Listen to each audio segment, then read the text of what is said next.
Maxime Switek. Le Made in France. Bonjour Anissa Mbida. Bonjour Maxime, bonjour à tous. Alors ce matin, vous arrivez avec l'histoire d'un cirier devenu le roi de la bougie parfumée. Oui, une histoire de famille, celle des Devineaux qui sont maîtres ciriers depuis 1803, alors que ça date pas d'hier, hein.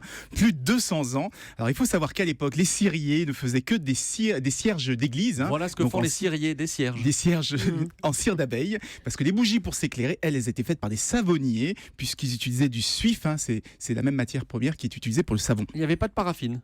Non, hein, c'est un dérivé du pétrole, donc ça arrivait un peu plus tard, hein, dans les années 60. Et c'est justement avec l'arrivée de la paraffine que les arrière-petits-fils de Devineaux sont passés à la bougie d'éclairage cette fois.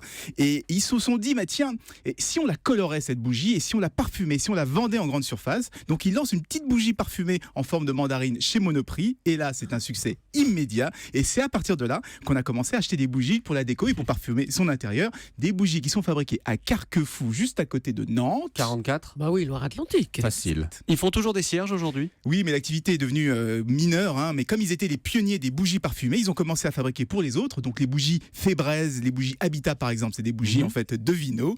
Mais aussi toutes les bougies Guerlain, Cartier, Chanel, toutes les marques de luxe. Et bien aujourd'hui, notre petit cirier est devenu incontournable dans la bougie en France. Incontournable. Wow. Incroyable. Voilà, Julie. Belle réussite. Mais oui, absolument. C'était donc Devineaux à qui on doit la plupart des bougies parfumées dans des grandes marques du Made in Pays de Loire. Merci beaucoup Anissa Mbida et à tout à l'heure.